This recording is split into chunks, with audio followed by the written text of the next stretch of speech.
नमस्कार दोस्तों, स्वागत है आपका एक बार फिर हमारी चैनल पर। दोस्तों, अगर आप अपनी लाइफ में कुछ नया सीखना चाहते हैं तो चैनल को सब्सक्राइब जरूर कर लें। दोस्तों, इस संसार में कोई भी ऐसा प्राणी नहीं होगा जो धन की इच्छा ना रखता हो। हर कोई यही चाहत रखता है कि उसके पास इतना सारा धन हो कि वो उससे अपनी सभी इच्छाएं पूर्ण कर सके। यदि बहुत सारा नहीं तो कम से कम इतना धन हो ही कि वो अपना गुजारा कर सके। धन को प्राप्त के लिए कुछ लोग सही राह चुनते हैं और वे धन पाने के लिए कड़ी मेहनत करते हैं, परंतु कुछ लोग छलकपट का सहारा लेकर अतिशीघ्र धन कमाने की कामना करते हैं। दूसरी तरफ कुछ लोग ऐसे भी होते हैं जिनके पास पैसे ज्यादा दिन तक नहीं टिक पाते। कभी कभार जिंदगी में कुछ ऐसी मुसीबतें आ जाती हैं, ऐसी परेशानियों का सामना हमें करना पड़ता है, नामुमकिन सा ही लगता है। इन परिस्थितियों में गजेंद्र मोक्ष का पाठ सर्वश्रेष्ठ फलदायी है। इससे कर्ज पितृ दोष से भी मुक्ति मिलती है। तो आइए सुनते हैं गजेंद्र मोक्ष स्तोत्र हिंदी में। लेकिन दोस्तों, उससे पहले आपसे रिक्वेस्ट करते हैं कि वीडियो को लाइक जरूर करिएगा, दोस्तों को शेयर कर दीजिएगा, और अगर आपने अभी तक चैनल को सब्सक्राइब नहीं किया है तो चैनल को सब्सक्राइब करके घंटी वाले बटन को जरूर दबा दें। श्री सुखदेव जी ने कहा, बुद्धि के द्वारा पिछले अध्याय में वर्णित रीति से निश्चय करके तथा मन को हृदय देश में स्थिर करके वो अपने पूर्वजन्म में सीखकर कंठस्थ किए हुए सर्वश्रेष्ठ एवं बार बार दोहराने योग्य निम्नलिखित स्तोत्र का मन ही मन पाठ करने लगा।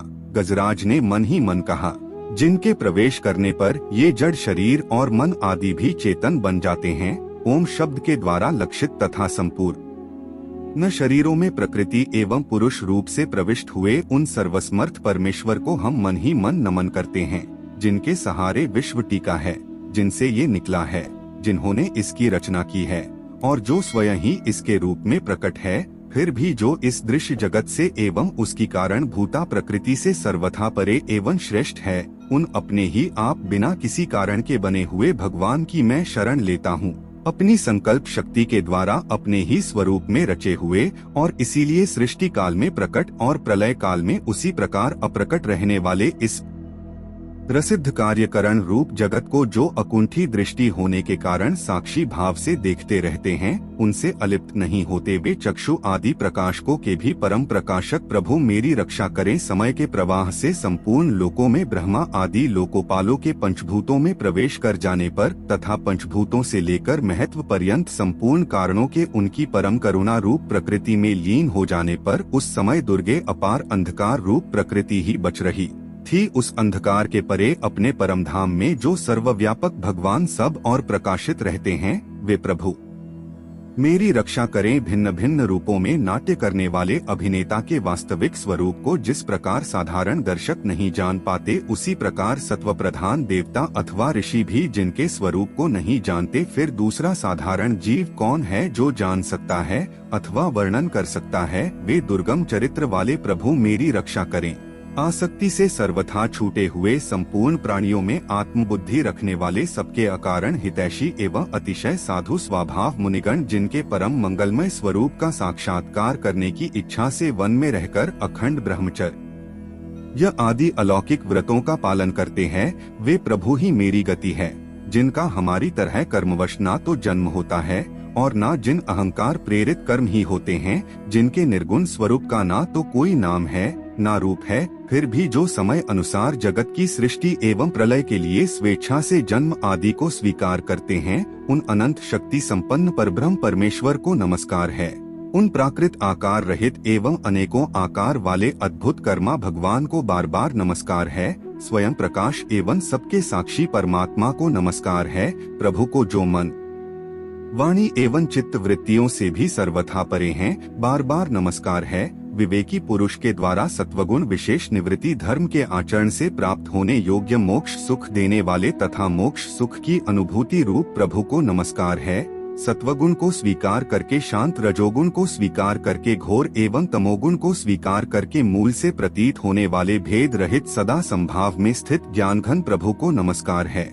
शरीर समुदाय रूप संपूर्ण पिंडों के ज्ञाता सबके स्वामी एवं साक्षी रूप आपको नमस्कार है। सबके अंतर्यामी प्रकृति के भी परम कारण किंतु स्वयं कारण रहित प्रभु को नमस्कार है। संपूर्ण इंद्रियों एवं उनके विषयों के ज्ञाता, समस्त प्रतीतियों के कारण रूप, संपूर्ण जड़ प्रपंच एवं सबकी मूलभूता अविद्या के द्वारा सूचित होने वाले तथा संपूर्ण विषयों में अविद्या रूप से भासने वाले आपको नमस्कार है। सबके कारण किंतु स्वयं कारण रहित तथा कारण होने पर भी परिणाम रहित होने के कारण अन्य कारणों से विलक्षण कारण आपको बारंबार नमस्कार है।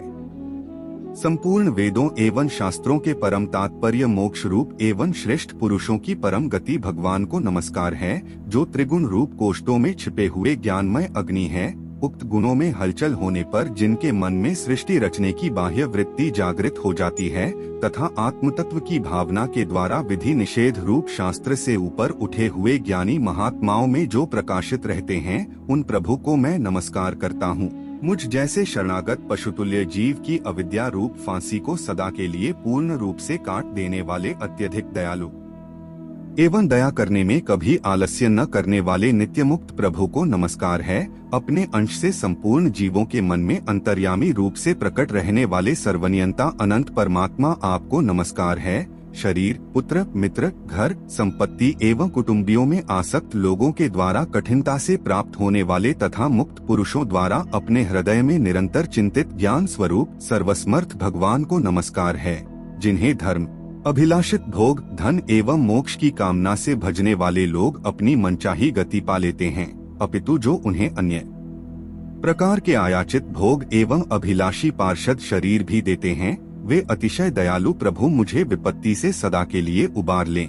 जिनके अनन्य भक्त जो वस्तुतः एकमात्र उन भगवान की ही शरण है, धर्म, अर्थ आदि किसी भी पदार्थ को नहीं चाहते, परंतु उन्हीं के परम मंगलमय एवं अत्यंत विलक्षण चरित्रों का गान करते हुए आनंद के समुद्र में गोते लगाते रहते हैं, उन अविनाशी, सर्वव्यापक, सर्वश्रेष्ठ ब्रह्मादेव के भी नियामक अभक्तों के लिए अप्रकट होने पर भी भक्ति योग द्वारा प्राप्त करने योग्य, अत्यंत होने पर भी माया के आवरण के कारण अत्यंत दूर प्रतीत होने वाले इंद्रियों के द्वारा अगम्य तथा अत्यंत दुर्विज्ञ अंतर्हित किंतु सबके आदि कारण एवं सब ओर से परिपूर्ण उन भगवान की मैं स्तुति करता हूँ। ब्रह्मादि समस्त देवता, चारों वेद तथा संपूर्ण चराचर जीव नाम और आकृति के भेद से जिनके अत्यंत शूद्र अंश के द्वारा रचे गए हैं, जिस प्रकार प्रज्वलित अग्नि की लपटें तथा से किरणें बार बार निकलती है और पुनः अपने कारण में लीन हो जाती है, उसी प्रकार बुद्धि, मन, इंद्रिया और नाना योनियों के शरीर ये गुण में प्रपंच जिन स्वयं प्रकाश परमात्मा से प्रकट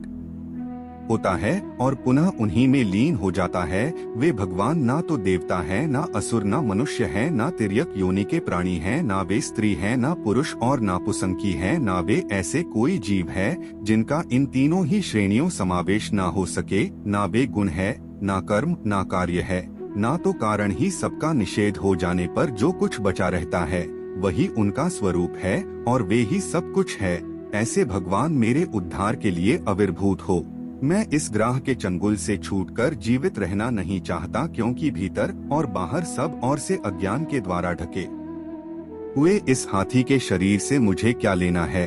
मैं तो आत्मा के प्रकाश को देने वाले उस अज्ञान की निवृत्ति चाहता हूँ, जिसका काल क्रम से अपने आप नाश नहीं होता, अपितु भगवान की दया से अथवा ज्ञान के उदय से होता है। इस प्रकार मोक्ष का अभिलाषी मैं विश्व के रचिता स्वयं विश्व के रूप में प्रकट तथा विश्व से सर्वथा परे विश्व को खिलौना बनाकर खेलने वाले विश्व में आत्मा रूप से व्याप्त अजन्मा, सर्वव्यापक एवं प्राप्तव्य वस्तु सर्वश्रेष्ठ श्री भगवान को प्रणाम ही करता हूँ। उनकी शरण में हूँ जिन्होंने भगवत भक्ति रूप के योग द्वारा कर्मों को जला डाला है। वे योगी लोग उसी योग द्वारा शुद्ध किए हुए अपने हृदय में उन्हें प्रकट हुआ देखते हैं। उन योगेश्वर भगवान को मैं नमस्कार करता हूँ, जिनकी त्रिगुणात्मक शक्तियों का राग रूप वेग असह्य है, जो संपूर्ण इंद्रियों के विषय रूप में प्रतीत हो रही हैं, तथापि जिनकी इंद्रियों विषयों में ही रची पची रहती है।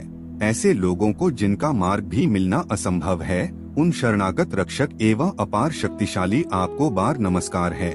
जिनकी अविद्या नामक शक्ति के कार्य रूप अहंकार से ढके हुए अपने स्वरूप को ये जान नहीं पाता उन अपार महिमा वाले भगवान की मैं शरण आया हूँ, जिसने पूर्वक प्रकार से भगवान के भेद रहित निराकार स्वरूप का वर्णन किया था। उस गजराज के समीप जब ब्रह्मा आदि कोई भी देवता नहीं आए, जो भिन्न भिन्न प्रकार के विशिष्ट विग्रहों को ही अपना स्वरूप मानते हैं, तब साक्षात श्री हरि, जो सबके आत्मा होने के कारण सर्वदेव स्वरूप है, वहाँ प्रकट हो गए।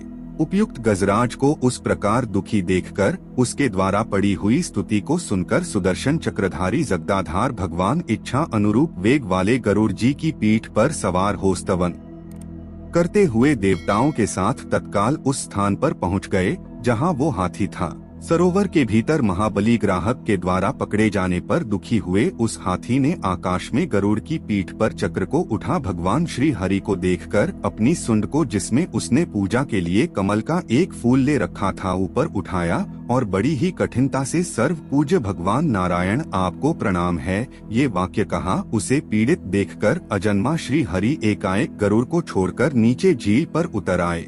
वे दया से प्रेरित होकर ग्रह सहित उस गजराज को तत्काल झील से बाहर निकल आए और देवताओं के देखते देखते चक्र से उस ग्रह मोह चिरकर उसके चंगुल से हाथी को उबार लिया। तो दोस्तों, ये था गजेंद्र मोक्ष स्तोत्र हिंदी में भावार्थ। आज के लिए बस इतना ही, लेकिन जाने से पहले अगर वीडियो अच्छा लगा हो तो एक लाइक अवश्य कर दें और चैनल को सब्सक्राइब कर लें। वीडियो के अंत तक बने रहने के लिए आप सभी का बहुत बहुत धन्यवाद दोस्तों।